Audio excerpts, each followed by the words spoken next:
What's up, party people? I hope you had an incredible Christmas, but me personally, I did not, and you want to know why?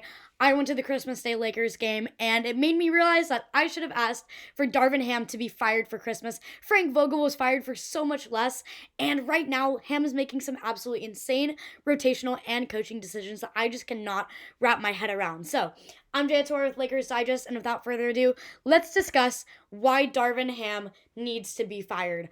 I was pretty on the fence and not really making a strong call about my opinion on whether he should be fired or not early on in the season, but we are definitely far enough into the season for me to agree with everybody calling for his firing. His recent coaching and rotational decisions just make absolutely no sense. I have no idea why D'Lo was benched. With our current rotation, we have no player who is a ball handler besides James. We need D'Lo back on the court. We don't have anybody playing a true one position, and blaming D'Lo for our past games and all those faults is ridiculous. So I want to talk first about the current lineup we have. And so this is a report from The Athletic that I'll kind of be going throughout this video. But basically, amid a 4-game losing streak, the Lakers swapped out D'Angelo Russell for Jared Vanderbilt, and a move that coach Darvin Ham rationalized as the team leaning into its defense-first identity. But in turn, the Lakers have created a non-functional starting lineup. Anthony Davis, Vanderbilt, Cam Reddish, Taren Prince, and LeBron James that fails to support James and Davis. Why are we starting two defensive players? I love Reddish and Vando. I've talked so much about how much I love the Vandalorian, and if you have been following the Lakers Digest channel, you've seen our videos about Cam Reddish and how much we love him. Also, if you've seen my personal videos on here, you know that I am so in favor of getting more defensive players and just really leaning into defense, but we should not be starting a defensive lineup like this. Also, if we were leaning into our defense-first identity, we would have had no problem defending the Celtics, but the Celtics took off on an absolute tear against us. The beginning of the first quarter, the first 7 minutes was brutal. Obviously, they went up 12-0 within just 2 minutes of the first quarter, and then by halfway through the first quarter, we were down 30-12. I know we had some slight comeback, not really because we still lost, but we got it a little bit together after that. But it was still just so painful and embarrassing to watch because the current rotation makes no sense. Again, I don't know why we are starting D'Lo. We need an actual point guard, and we shouldn't be starting two defensive players. I totally support starting Vando, but Reddish should not be in this much. And if you want Vando in, why is Prince starting? There's no reason for our current starting lineup, and obviously, as you can tell, it is making me very heated, pissing me off so much. I don't understand his coaching decision. And then, to kind of dig it in deeper and rub salt in the wound, Ham himself then goes on to attack Reddish and Vando for not being offensive players. So again, in the same report from The Athletic, when asked if a Reddish-Vanderbilt wing pairing is viable together, Ham said, "The key is playing faster and trying to use the space provided by defenses against them. I just think not allowing it to stagnate us," Ham said. "If they're trying to play off, Cam's got to step up shooting with confidence or eat up that space on the drive. Collapse the defense once he touches the paint and try to find an open man.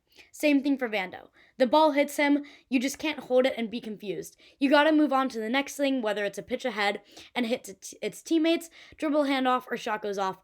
Go hunt down off an offensive rebound, get us some extra possessions. Just playing fast, man. Trying to be in rhythm, making quick decisions, and doing things with force."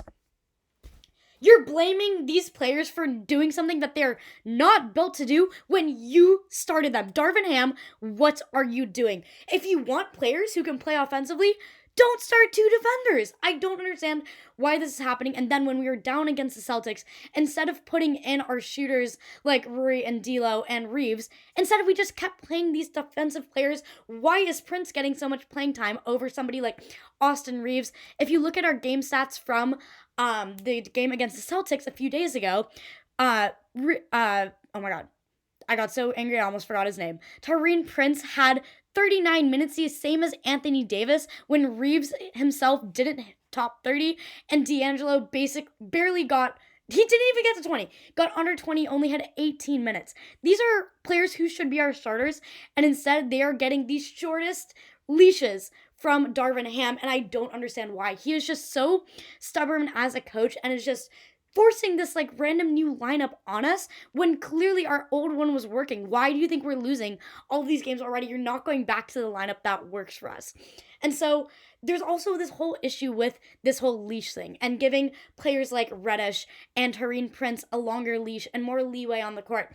They can have a couple of screw-ups on the court without getting pulled.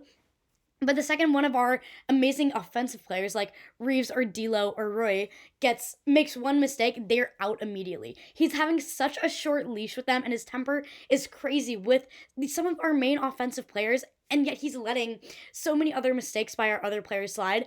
Did you look at our turnovers during that Celtics game? That should not be happening, and it's because we don't have players that are on the court to be stopping that. We need more ball handlers. We need to be starting an offensive lineup. Obviously, once the game gets going, put in our defenders. Like, duh. Like, obviously, I'm not saying play our offensive players the whole time, but these starters are not working. And because of it, that is totally the wrong video. But because of it, it is very clear that Darvin Ham has lost our bench. And so many players are starting to express their frustrations with him. Rui has been the most, oh my god, I'm getting so mad that I'm screwing up my images right now.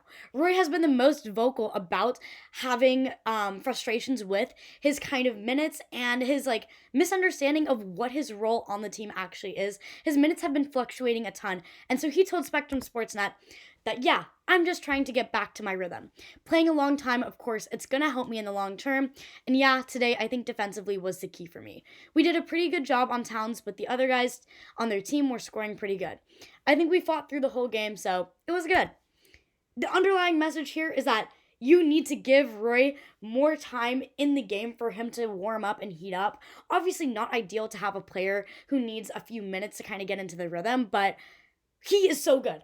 Rui is a great player, and Ham is not letting him heat up. The second he starts to, Ham pulls him immediately, and I don't understand why we're letting our offensive players go out for these defenders.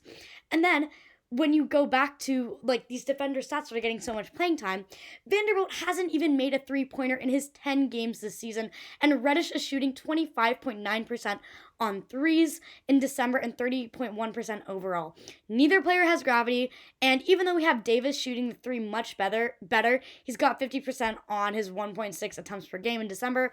Those are more of a luxury when the offense is flowing, not a game plan necessity. We need Reaves and D'Lo and Rui in the game in order to score points. We are getting outscored, and our defenders aren't even doing that well because they shouldn't be starting. Ham, I'm sick of you. Vogel was fired for way less. Vogel took us to a damn championship. He got us a ring, and the reason he was fired is because he was struggling with a bad roster. Ham has such a talented, incredible roster that he is just wasting by switching up all of these random rotations, and he's using wins against teams like the Hornets, who will probably beat very, very soon, to kind of defend and back up these weird rotations. We should be going back to the one that worked. We need D'Lo, Vando, Reaves, AD, and LeBron. That should be our starters, and yet that is a rotation we have not seen in weeks. Anyways, Darvin Ham, get it together, because not only have you lost the Lakers bench, you are very clearly losing Lakers fans, and I don't think you'll be seeing to the end of 2024. So with that being said, my rant is over. I'm sorry for messing up quite a few images in my anger. I was seeing red, guys. I was seeing red. Couldn't click the right keys. But anyways, I've been Jaya Tewari with Lakers Digest. I know a lot of you watch our channel but don't subscribe to us, so make sure you subscribe. Comment if you disagree with me and for some reason think that Ham shouldn't be fired. Maybe I'll argue with you in the comments, but if not, again, make sure to like and comment and subscribe. Lakers Digest puts out a ton of videos a week on the Lakers, and as we're getting into the new year and season is just getting more and more exciting, we have so much to talk about. All right. Once again, happy holidays and have a great start to your new year, guys.